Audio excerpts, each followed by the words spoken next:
So you grew up in Lithuania. Yeah. You had how many siblings? I had 5 brothers. You had 5 brothers? Yeah, and I was the only girl. You were the only girl? Yeah. Were the youngest? No, there were 2 others.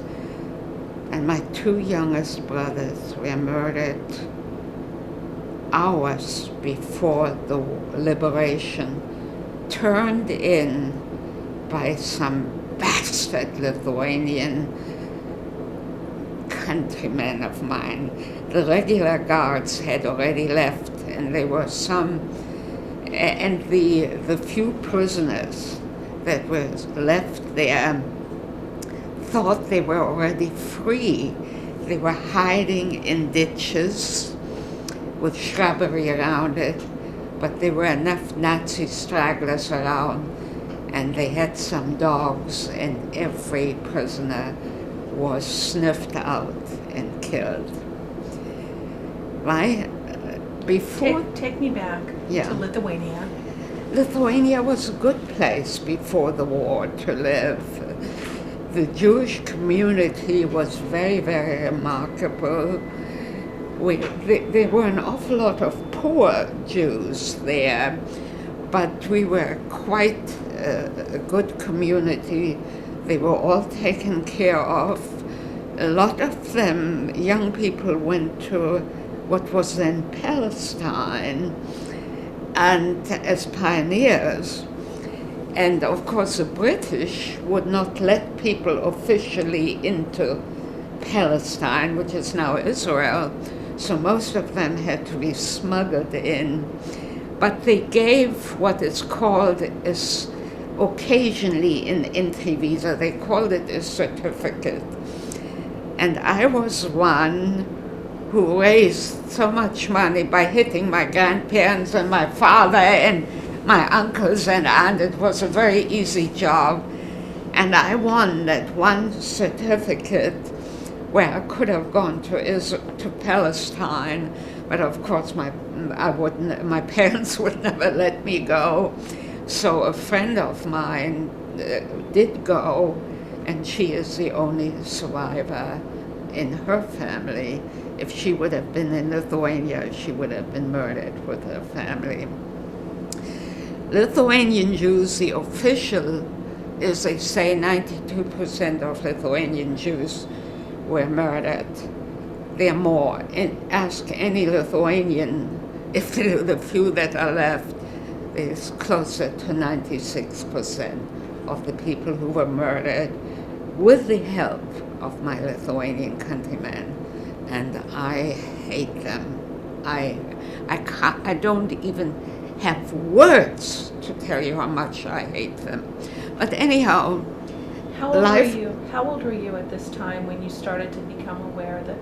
I was born in 1924. Now, Lithuania had a district, it belongs to Lithuania again, which was at the German border, called the District of Memel or Klaipėda. They had an awful lot of ethnic Germans there. Now, my family came from a city,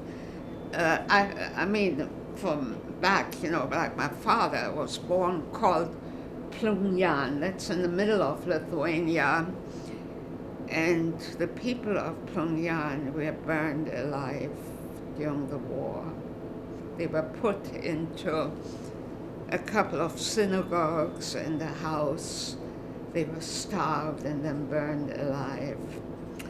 When I was in Lithuania 4 years ago, I just couldn't go there.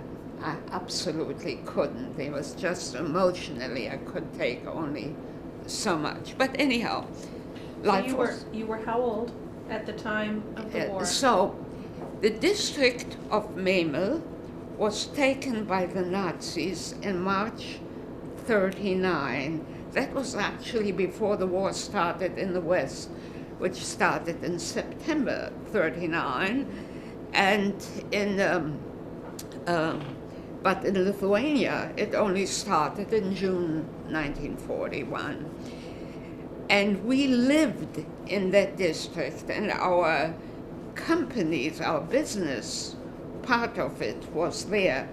So it was known that the Nazis are going to take it, and we fled to Kovno already in October 1938.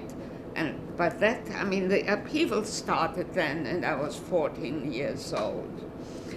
But as children, we didn't really know the difference because it was, as a matter of fact, we were still receiving German refugees in October 38, not knowing how fast we will also be in hell. And we, in 38, then something very interesting happened to my family. And my parents were such honorable human beings that they died and would never divulge the name of the person who warned him. A big shot Nazi who used to be a friend before he became a Nazi, like out of greed, I guess, came to Lithuania in October 1938 and said, "Take the family and get out of Europe." And by that time, even that, the world was closed to Jews. And my parents laughed into his face. They said, "What can happen to us? This is the 20th century." Now, he came back, and he really could have been in deep trouble if the big shot Nazis would have caught him and warned my parents again. But they had to give their word never to divulge his name, and they never did. Both my parents survived the war. Papa was in Dachau for almost 4 years, and Mama was in Stutthof. And my brother and I, we begged them, please, just we wanted to know who that person was. And they never gave his name. And after they died, we looked at every piece of paper to see if there would be the name somewhere on it. Well, anyhow, they took him seriously in March 39, and we had influence. I don't want you to say that because I come from a very wealthy background, so the money was available. Now that I don't want you, I don't like to talk about that, or even people consider that, hey, is she bragging, though we had lost everything, so this is off limits, that, I can't. But, so nobody literally could leave, hardly anybody could leave Europe. The world wasn't very good for Jews then, even in early 1939, before the war started. But my father, who had influence, and this very, very honorable man, bribed all kinds of people. And we were probably the only family in Lithuania who could have left in time. We were holding Russian visas. We were supposed to go through Russia to catch a ship in September 1940, which was before Pearl Harbor, of course, from Japan, and we had entry visas to Canada. And the communists came in, the Russians came in without any warning on a Saturday in June 1940, and then Monday they didn't let us go. It is like Churchill said, an iron curtain was all over the country, and that's where everything started. If we would have left on Friday before they occupied the country, they never would have stopped us. They would have let us go. Listen, I do have to go to the restroom. Where's my... Certainly. Can you stop? Go right ahead. They immediately, we are not the only ones, they immediately took everything away. My family produced chemicals and paints, and we had land, and And Before you go, help me understand where you're at right now. You're 14. I'm 14 and I'm in Kovno in You're Lithuania. in Kovno. Yeah. And this was after the Nazi had told your parents to take you and get out. Yeah. Okay. But in March 39, when the man came back incognito, my parents took him seriously. But again, the world was closed for Jews. Right. Don't ever let you tell anybody anything else.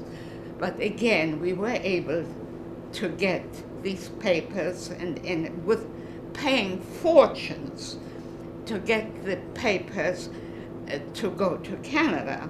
But my family was unable, let's say, to take an uncle or an aunt with us.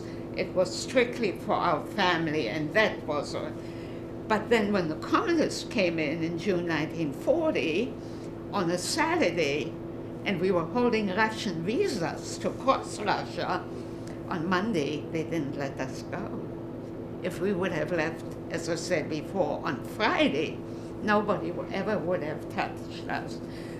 And my father, who survived Dachau, never forgave himself for the decision was made to stay another 4 weeks in Lithuania rather than go on and wait in Japan for the ship. And he always said he killed his sons, and he didn't want to live. Even after he was a broken man. I mean, he was super brilliant to the day he died, but he never ever forgave himself for that the decision was made to stay another few weeks in Lithuania. Well, anyhow, just in passing, I'll tell you, we were given by the communists, so we had it from both sides. 2 hours to get out of our home with what we could carry once. Now, we had, again, my family had some influence, and my parents were able to send some people into our home, and they took out some jewelry and some paintings. And don't let me forget, I want at the end to tell you what happened to that. So since we were not that well known in Kovno, since we had come from Klaipėda or Memel and Plungyan, that was the other city, the communists, just before the war started with the Nazis, about 2 weeks before the war, picked up a lot of people and sent them to Siberia, and many didn't come back.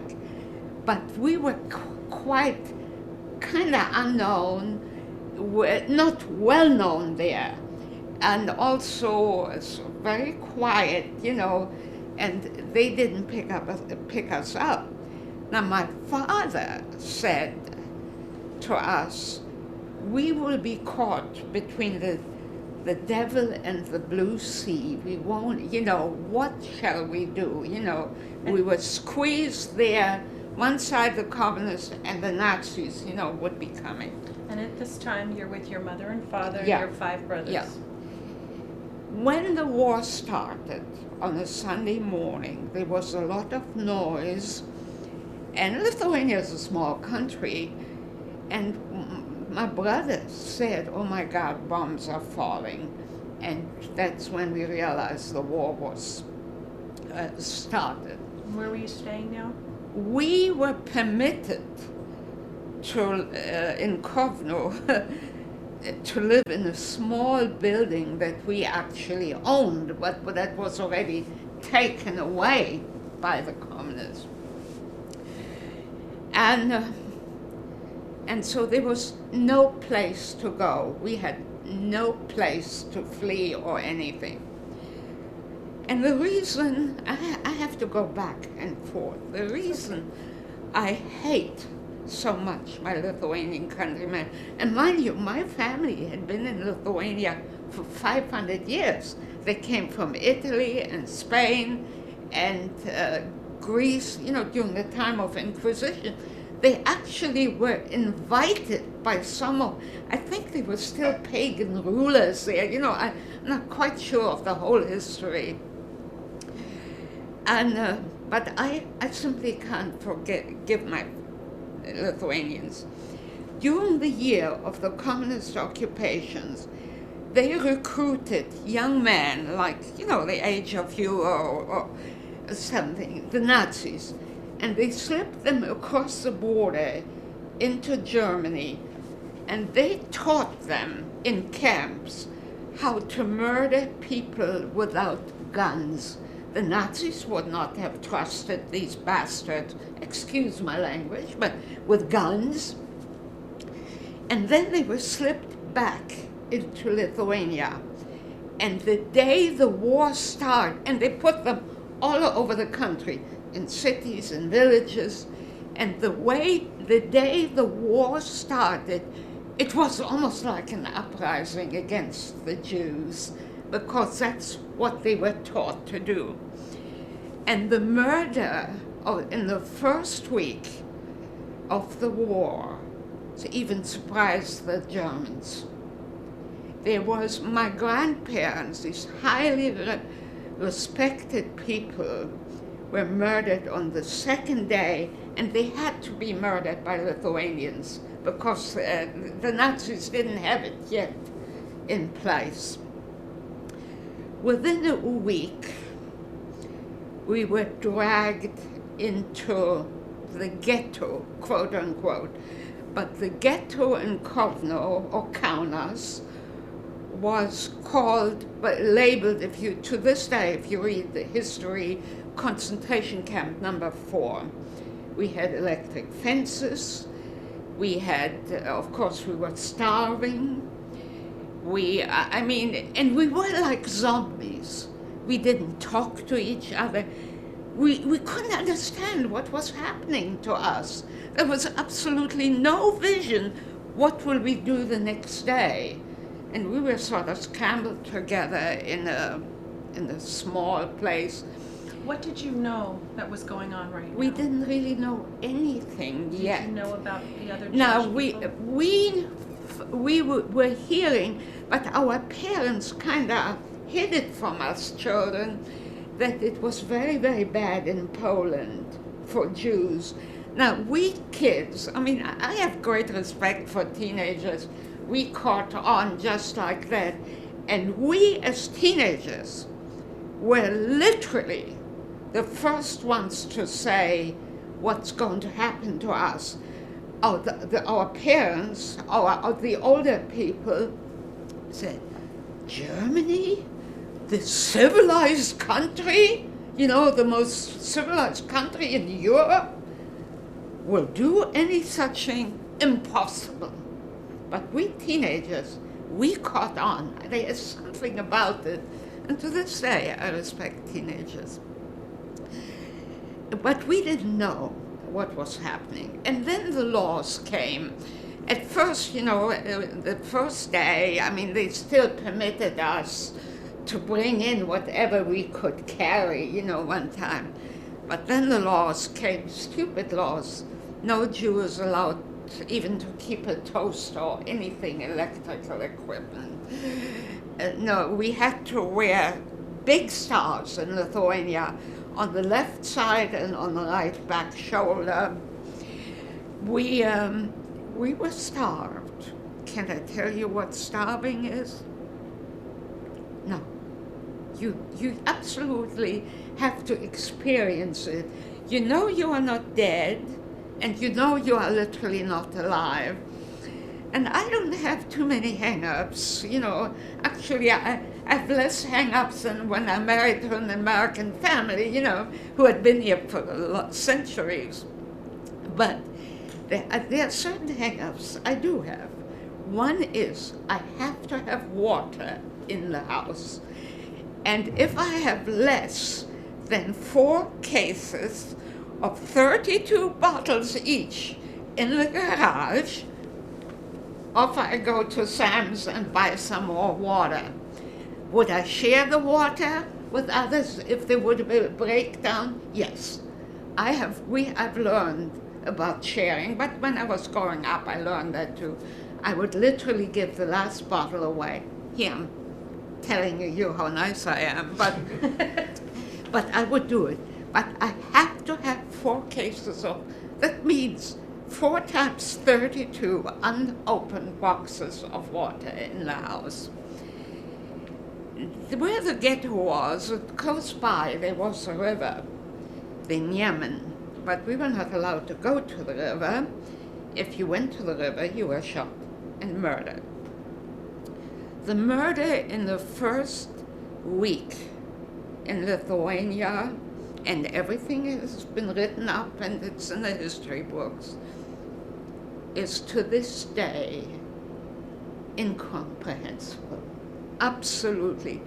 People, I mean, who were our friends, turned, against the Jews, trying to show the Germans that they were better Nazis than they were.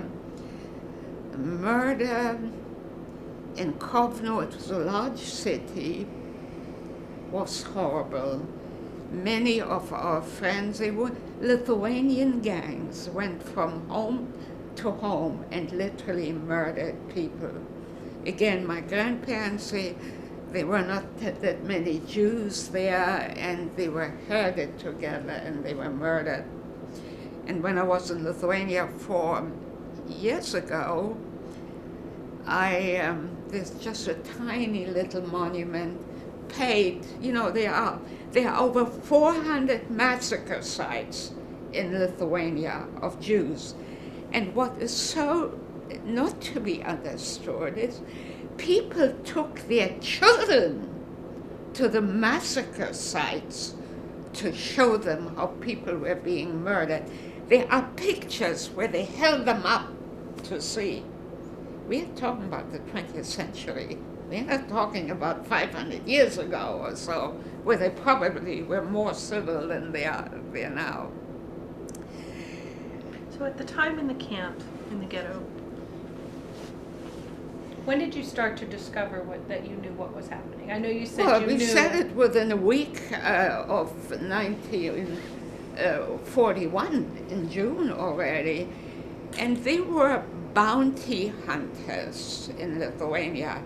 If a Jew was hidden somewhere, they were turned in just like that for a pound of coffee, for a pound of salami. Yeah, these were my countrymen.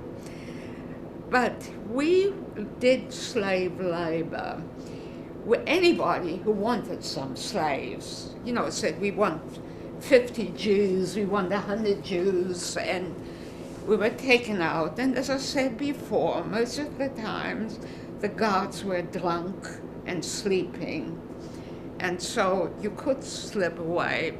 Now, for instance, Mama worked as a slave labor at the airport in Kovno, and they brought in maybe 200 every day. I forgot the exact number. And if they didn't have enough work to do, they had stones on one side of the airport and stones on the other side. And they made her and all the others take these heavy stones and carry them to this end and then back and forth. I mean, the cruelty is beyond anything that one can understand. Anyhow, I came home one day and my parents told me that they had made arrangements for me to be hidden with Magda. Magda and Peter. Magda was our cook even before I was born. I mean, she loved us all dearly, but I was her pet, so anyhow, and I begged. By that time we knew that we are all going to be murdered. And what the Nazis did during the ghetto period, they surrounded a certain amount of people and took them. Kovno is surrounded by old fortresses, and the 9th fort became the killing field. And to this day, I sleep very little at night. It's a nightmare because the war comes back every night to me. And I still see where these people were being herded to the 9th Fort. And by that time, we knew that they would be murdered. And the silence, and I'm not trying to be dramatic, but the silence was absolutely deafening as far, I mean, the people knew it. Once they got to the 9th Fort, they had to, you know, Germans are very efficient. Of course, they used the slaves. The people had to undress, and the woman's clothes were put here, the men's here, the children's there. And then they were lined up naked, and they were already ditches dug, and they were lined up, and they were machine gunned down. In the history of the 9th Fort, I don't think there were 12 people, according to what I've read, who were able to escape the 9th Fort. Some did come back, a couple young men, into the ghetto, and they were not believed at first by lots of people. Again, Germany, civilized, you know, it just couldn't happen. And anyhow, we were 6 girls, very good friends. And again, keep that out, but I need to tell you this. It's not bragging. We definitely were better than average teenagers. We all came from the same private school. All the 6 of us were 2 years ahead in school. At that time, people were jumped from one class to another if you could take it. And we made a commitment to each other that in the ghetto, that whoever survives has to teach and talk about it. We were teenagers, but we looked ahead. And I am the only survivor in that group. And I have kept my commitment. I am at times and then I'll tell you what then happened to me. I was, I kept it. Sometimes it devastates me to this day, but I do go into schools, I do go into churches, and I've spoken to tens of thousands of people by now. I have files and files. When I was young and dumb, I threw the thank you letters or the letters away, but I still have on file at least 1,500 letters, you know, of students and teachers. I've never taken a dime for it because this is my commitment and it would be obscene to take it. Let me ask you something. When you knew these 6 girls, this was in the ghetto? Pardon me? When you knew the 6 girls, this was 6 girls from the ghetto? Yeah, 5 and I. 5 other 6. girls and you? Yeah. And you were 14 at the No, time? by that time I was going on, in 41, I was going on 17. 17. Yeah. Okay. We were all the same age group. Were your brothers and your parents still there? We were still somewhat together. So you were one in the was ghetto for about 2 years, 2.5 years? 2 years, 2 something years. like that. When my parents had made arrangements for me to be hidden with Magda. Magda was Polish, correct? No, Lithuanian Catholic. Not Jewish, right? Not Catholic, okay. And mind you, the law was there. But they used to, you know, they would be killed if I would have been caught. But they simply said Jesus told us to do it. And it was easier for a young girl to be hidden than for a young man, you know, 17, 18. They could be stopped and say, where are your papers, where is this? But I didn't want to go. I begged and I cried that I wanted to die with with everyone there. But my parents instilled in me, and I still have some of it in this, that they said it was my duty to survive. And the only one who had a chance, the best chance, was me. As a teenager, my hair was probably even lighter than yours was. You know, you could kind of pass, so to speak. Where did you know that your parents and your brothers were going to be at this time? I did not know. Did they know? No. They suspected. Okay, so I did slip away one day when the guards were drunk and when we were not counted at the gate.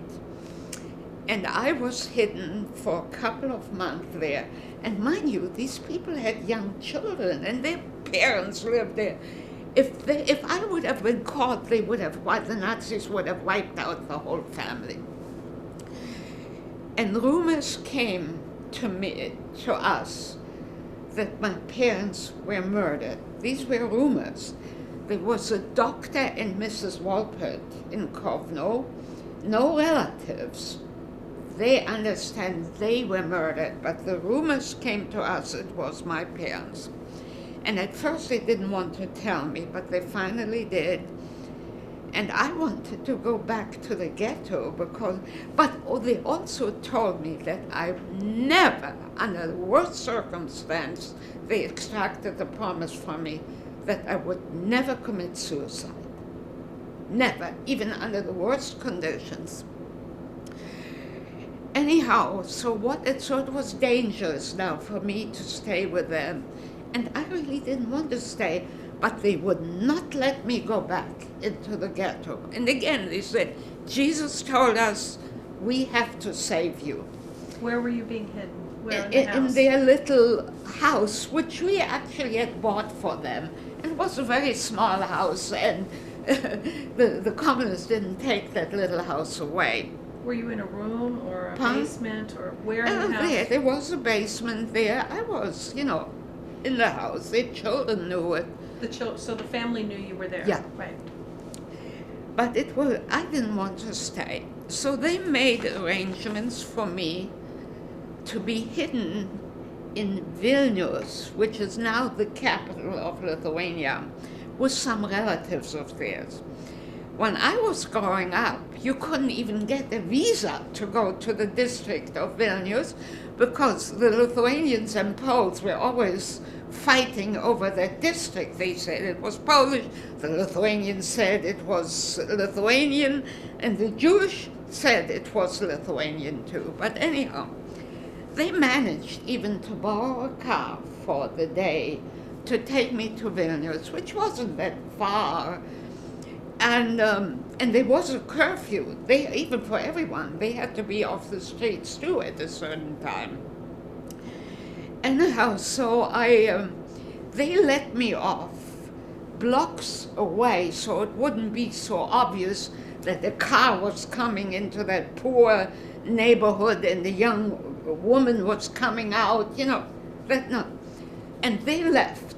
I had the address, and once I got there was nobody in that little house. It was like a shack. What little furniture was there was turned over, and these were Catholics, so I suppose the Nazis had arrested them for something. And I didn't know what to do. I'd never been there in that city. They gave me the little bit of money that they had. They were very, very poor, the Magda and Peter. Anyhow, so they were slave groups going into the ghetto of Vilnius. Let me call it Vilna. That's to me what. And after the war, it turned out that it was a horrendous ghetto, and they had a massacre site right next to it. But they were so guarded, and the priest did not make up a name. He felt that he'd rather give a birth certificate of a girl who actually was registered with the church And he figured that if I'm caught, I would have another 30 minutes to live before they would find out who I really was. And unfortunately, I always very facetiously say, there were 6 good non-Jewish Lithuanian, and I met every one of them. I say that. So anyhow, I worked there with that false birth certificate, and on the basis of that certificate, I had some Lithuanian papers, which I have, but they are, I don't know. You see, when I moved back into Tennessee, I was already sick, and people packed up things, so until we get our own home, which we would have gotten this year, but my daughter had a broken foot and also bypass surgery, so we have to postpone it. We rent a home, but we had to postpone it this year. I want to ask you a couple questions. How old were you at this point when you were working for the family? In 1943, I was going between 18 and 19. Had you known at that time where your parents were? No, I didn't know. How long had it been since you talked to them? Since I left the ghetto, which was sometimes a year to 2 years. 40. No, was sometimes in late 42 or something, or 43. You know, the times just sort of get away from me. Yeah, so in 43, you're working as a maid in that orphanage. And what the nurse did every week or 10 days, she called in the Lithuanian and German Nazi authorities. And they went from crib to crib, from bed to bed, and anyone, quote unquote, with a so-called Jewish look, they pulled out the children. Of course, the little boys with circumcision, it didn't even, it could have been a blonde and blue-eyed, they would have pulled that child out. And the orphanage stood on land maybe like the size of a football field. And at the end they had a fenced-in garbage heap. And the Nazis surrounded the garbage heap, threw the kids there, and just had a ball waiting until the children stopped crying and were suffocated. Sometimes, you know, if it took too long, they shot them. To the credit of some of the nurses at the orphanage, and including myself, we tried to save some children, but we never could. So one day I was called into the administrator's office. He was a doctor. That's one of the 6 good Lithuanians. He was very polite to me, and he gave me a chair and said, rumors have it that a Jewish girl under false papers is working here. Everyone had to work and carry papers, you know, all thick like this. He said he watched me, and there was absolutely no doubt that I must have been that Jewish young woman or girl, what he said. He said to me, he even watched me eat. He said, number one, your language is better than what the other maids who came way from the country.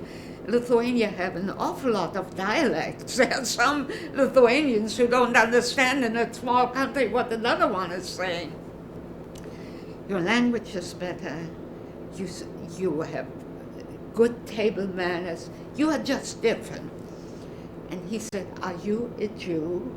And I looked him straight in the eye and I said, yes, I am. He said, you know what I've got to do with you?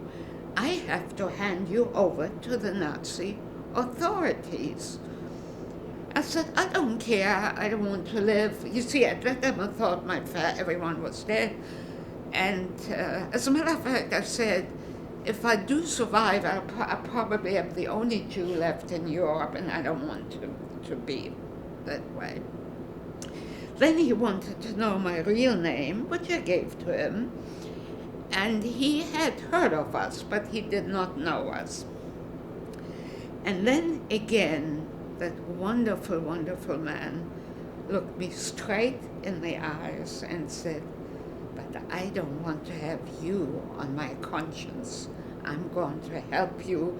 I can stall the authorities for a few days." And during the war, there were 7 million foreign workers in Germany, non-Jewish workers.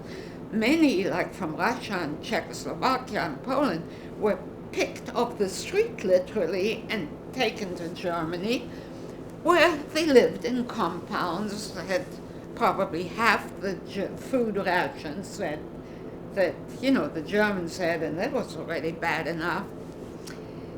And he said to me in a couple of days, oh yeah, he had to pretend that this is round. He had a cup of coffee on his desk, or maybe just hot water, didn't have coffee there anymore. He said, pretend that the rim of the cup is Lithuania. He said, if you stay in Lithuania, and pretend that the hot coffee is Germany. If you stay in Lithuania with bounty hunters, turning in Jews right and left, you will be recognized one day, and you'll be turned over to the Nazi authorities. And he said he has yet to know of a strong man who has withstood German torture. He said, they're not going to kill you immediately. They will want to know who helped you, and you will drag everyone down with you, their families and grandparents and everything. He said he knows that. If you jump into the hot water, meaning Germany, with 7 million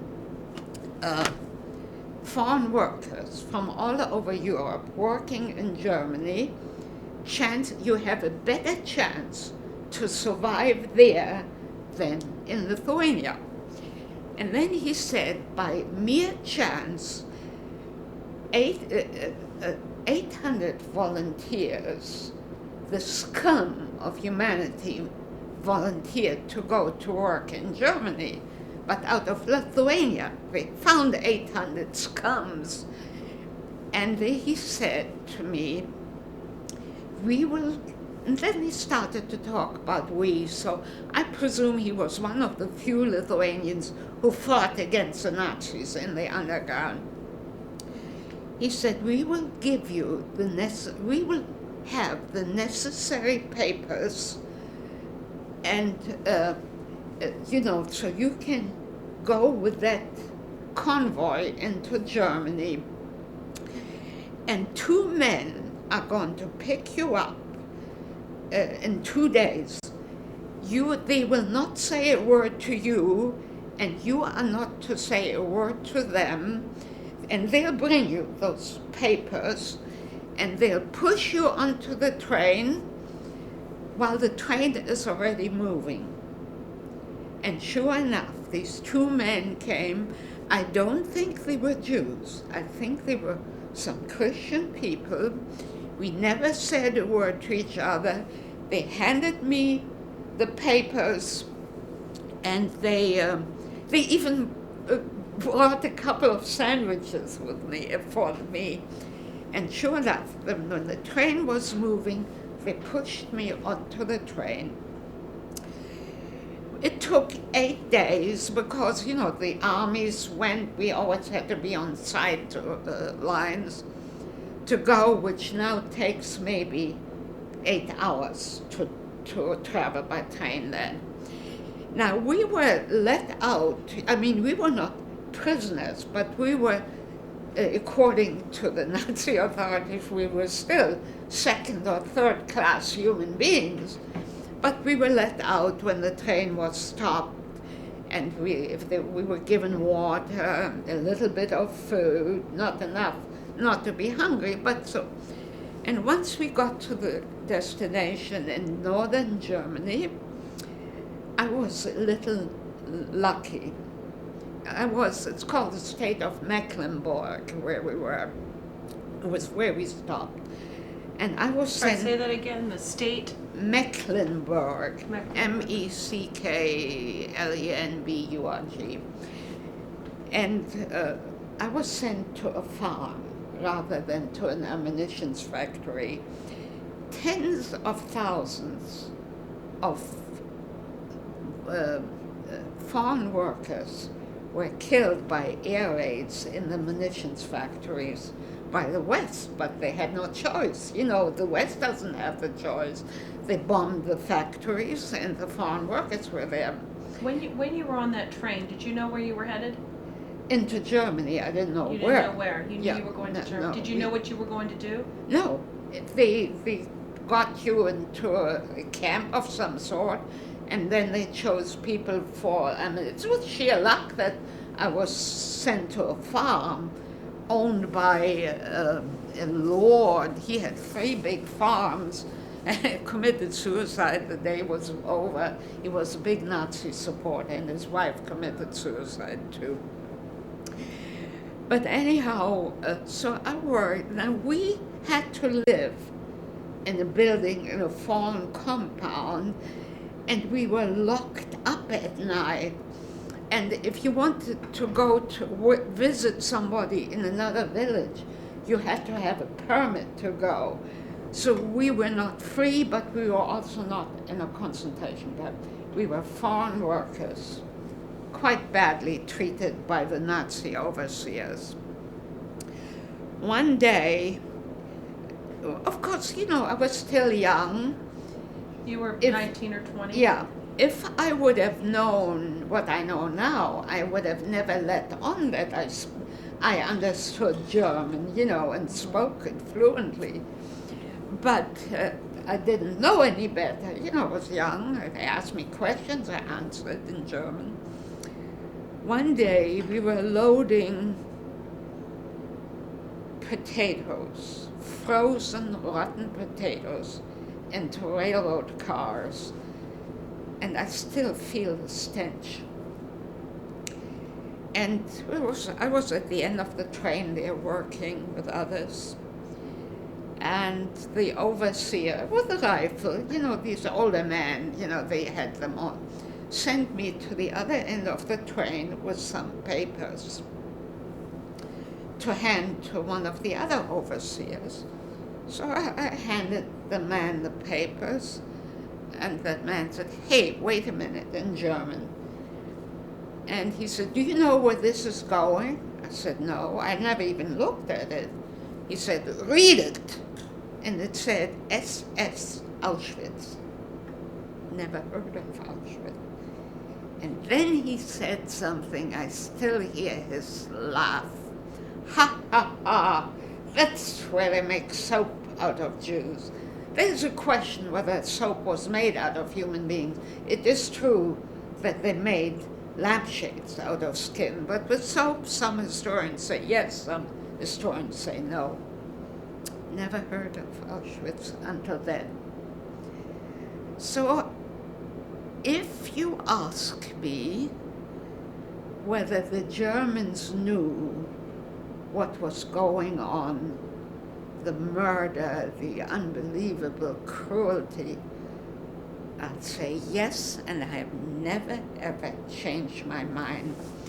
As long as the going was good, as long as they robbed countries blind, not just from Jews, you know, from everything, they knew, and they liked it.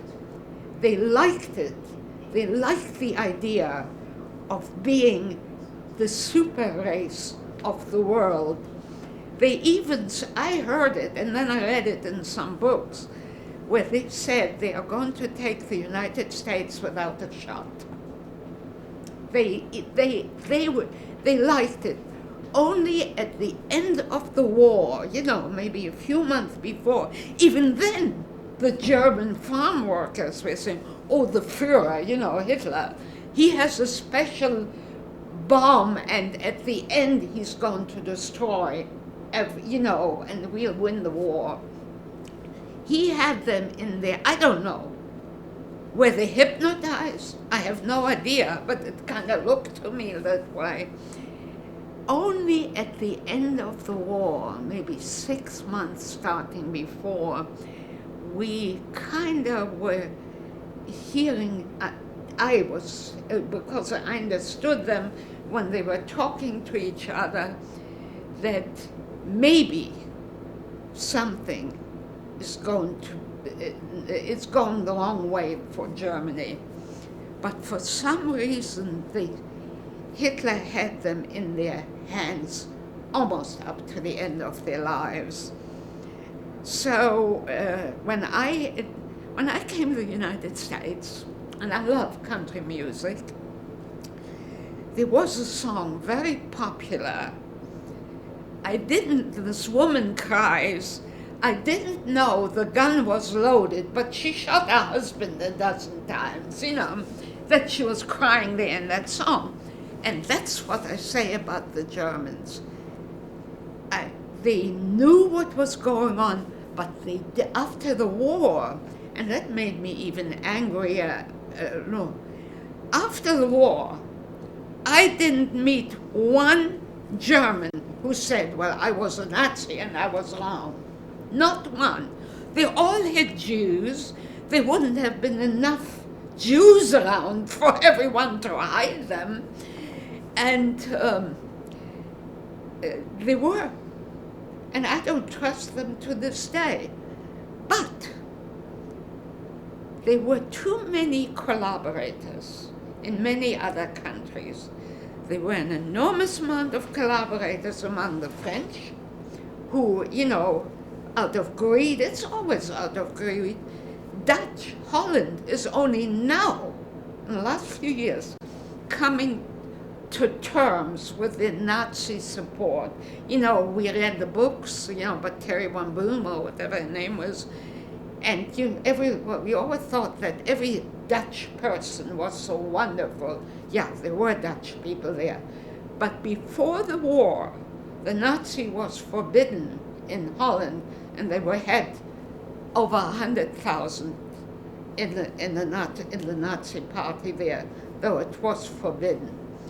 So all the countries had these supporters except Denmark, beautiful little Denmark. Finland, when Ribbentrop, the Nazi foreign minister, went to Finland and said to the government, we want the Jews. There weren't too many Jews in Finland. And they said, no, we don't know who's a Jew or who's not. We are all Finns. And they let them alone. And I have the figures, I think in this file, how many people were murdered in each country. And the only Finns, Jewish Finns who were murdered, who were caught, on the continent, not in Finland. And then another country, Bulgaria, I was thought as a backward little country, back 1,000 years. Now the Nazis got Bulgaria with tears in his eyes. He said, Nessie, I would never have recognized my father after Dachau. Never. Of course, if I would have walked past by him on the street, and I actually walked past by him there too. Where were you when you were reunited with your parents? They wanted to come. They were in Munich. Oh, let me tell you about Mama. That's what the communists did. Mama was liberated from Stutthof about 4 months before the war was over. She was less than 70 pounds. And a bunch of six is our caught, and she didn't know what to do. So they hitched a ride back to Lithuania, to Kovno, and they were let off on a square, and Mama had lost they had taken away the glasses, and so she, way in the back in the square, a sheer coincidence, she saw a woman in a fur coat, as a matter of fact, turned out to be Mama's, and a girl. And she knew that that woman had a daughter, but at first she thought it was me, because that girl was wearing my coat. It was a very special coat with fur on the inside. We were very conservative, and she saw. When she came near, and these were friends, absolute friends. My parents had taken trips with them to other countries. And Mama, less than 70 pounds, no strength, tried to hug her, and the woman pushed her backwards onto the cobblestone and said, "You goddamn Jew, if you ever come near us, we will hand you over to the communist authorities." You see, the communists had gone back to Lithuania, and Mama knew already that the communists, people like her, would deport her right to Siberia after being in hell. That's what the communists did. So that woman knew, the friend, so-called friend, that she would never go to the communist authorities. Now, why did that woman do? That's where we had left the jewelry, the paintings, the fur coats, that we were able to retrieve from our own home, after. So Mama was actually injured. She was skins and bones, but she managed to drag herself to Magda's house that we had bought for them. And she opened the door and collapsed without a word. And they nursed her back to health, still not knowing. And now these were wonderful Christian people, but they had no education. He was a janitor, she was a cook, but they were magnificent people. We had left there some rings and a couple of bracelets and a couple of necklaces. Every bit was turned over to Mama. Nothing, I didn't even know, because they had the promise that they would keep it, for my parents. And these people were so poor, they could have used some to barter, during the war. And they too were hungry for, Mama told us that later on. Where are you at this time? I was in Bremen, at that time, the liberation of the West was 4 months later than when Mama was liberated. They nursed her back to health, and Mama handed Peter, a ring, and he was a terrific negotiator, and he bartered for medicine and for food. And then, when Mama found out that Papa was alive, she didn't know yet that I was alive, and the communists would not permit them legally to go from Lithuania into Germany to get reunited with the ones who survived. And so people used smugglers to smuggle them across the border. 9 out of 10 were taken by smugglers to the border of Germany and then handed over to the communist authorities, and most of them were sent to Siberia and were lost. They never came back. But Peter hired, when Mama found out that Papa was alive, and 2 of my brothers there, and in different places. They didn't even know, for a long time that they were in Dachau, but in different places. Peter hired 2 smugglers and plainly told them in front of Mama, and Mama was able, there was enough jewelry left to pay again for 5 other women who also found out that some, of their families were alive in the in Western Europe. And he told those two smugglers, if they turn over these women at the border to the communist authorities, even if they wouldn't come back, the smugglers wouldn't come back to Lithuania, their family's life wouldn't be worth a penny. And I mean, the way he told it to them, they knew he meant business. And he said, you take these women to Berlin. And they took them to Berlin. One of the few who were smuggled across, who really was smuggled, and then the smugglers came back, and they got what little was left, Of course, he negotiated it, and that's the way. The communists wouldn't even let them back. The worst part to me of the war is not mine life. My family, my brother has a list.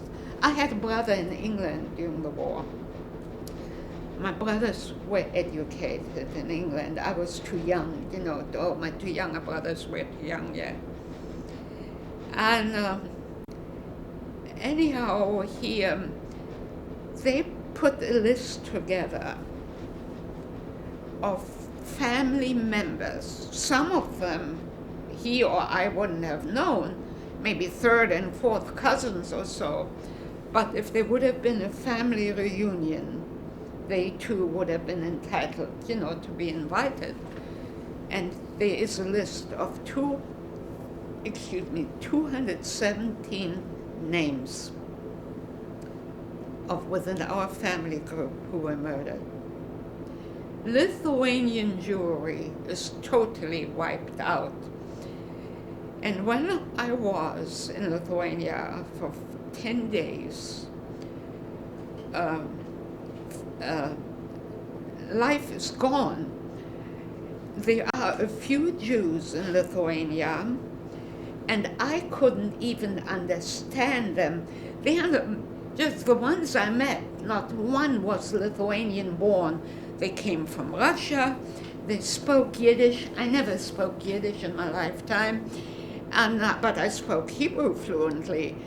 And so I couldn't, and if they would have spoken the Lithuanian type of Yiddish, I probably would have understood some, but this was totally foreign to me. I remember me talking to some people, and all I could hear was E for some reason. That was it. And of course, my two children did not know a word. The few Yiddish expressions that I picked up is from my American-born husband, whose family had been here 200 years.